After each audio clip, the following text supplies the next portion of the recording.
हाँ नमस्ते विद्यार्थी मित्रों, आज આપણે જોવાના છે EMF ઇક્વેશન ઓફ અલ્ટરનેટર।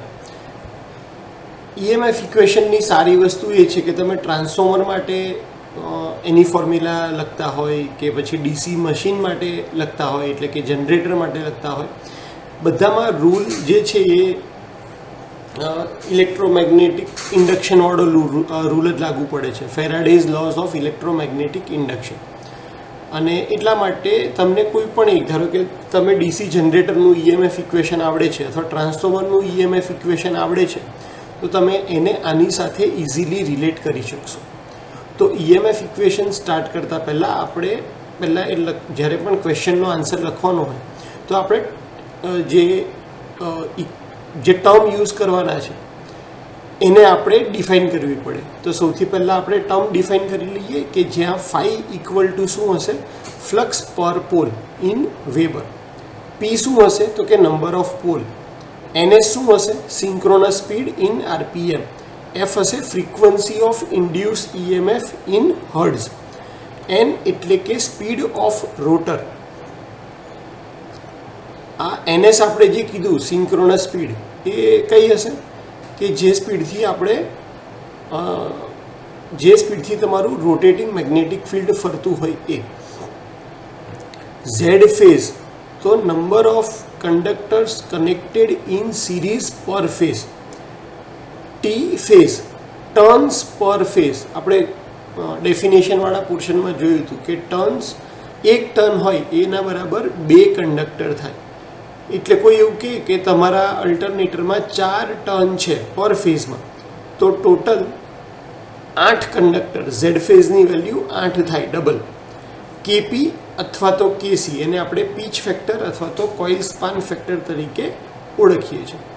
ત્યારબાદ આવે છે કેડી એટલે કે ડિસ્ટ્રીબ્યુશન ફેક્ટર, અને કેએફ એટલે કે ફોર્મ ફેક્ટર જે સ્ટાન્ડર્ડ એની વેલ્યુ છે 1.11, અને ઝેડ ફેઝ ઇક્વલ ટુ શું થાય તો આપણે ડિસ્કસ કર્યું હતું એમ Z phase equal to 2 times T phase.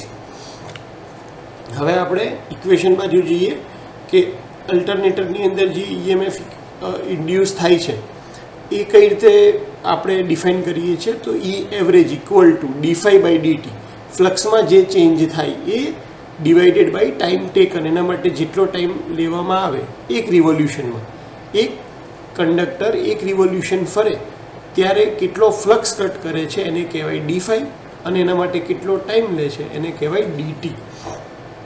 Total flux કેટલો કટ થશે તો કે P into 5, time taken for 1 revolution તો 60/n સેકન્ડ।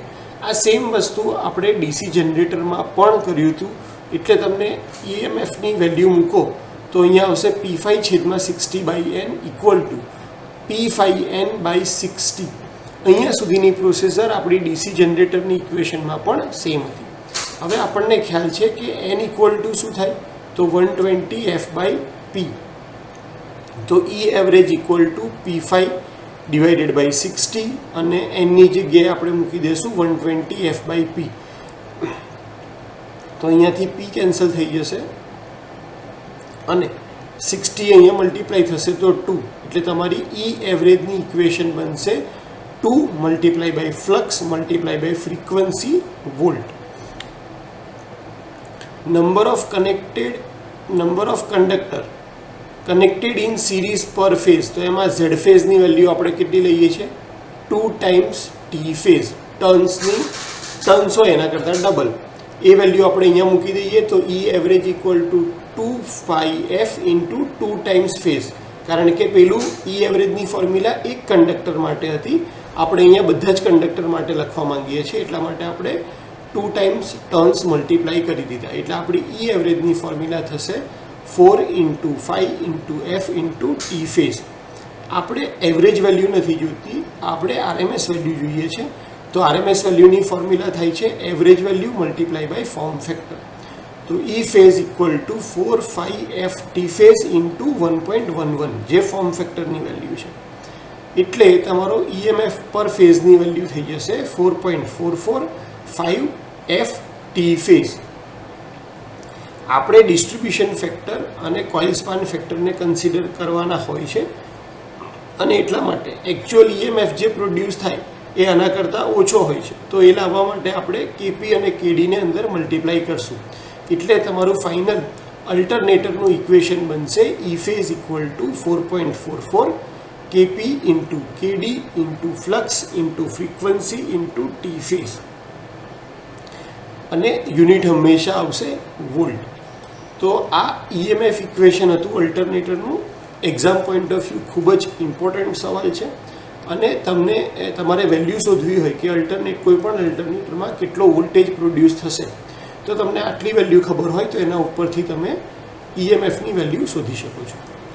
હોપ કે તમને અલ્ટરનેટરનું જે EMF ઇક્વેશન છે એ એક્ઝામમાં પૂછાય તો કેટલી વસ્તુ લખવાની, એટલે કે પહેલાં આપણે નોટેશન લખી દેવાના, ત્યારબાદ ફેરાડેઝ લોઝ ઓફ ઇલેક્ટ્રોમેગ્નેટિક ઇન્ડક્શનની main formula E average equal to d∅/dt, અને એની અંદર બધી વેલ્યુ તમે પુટ કરતા જાઓ તો છેલ્લે આપણને EMF ઇક્વેશનની ફોર્મ્યુલા મળી જશે E phase equal to 4.44 KP KD phi F into T phase. તો શાંતિથી સાંભળવા માટે અને તમારો ટાઈમ આપવા માટે થેન્ક યુ સો મચ.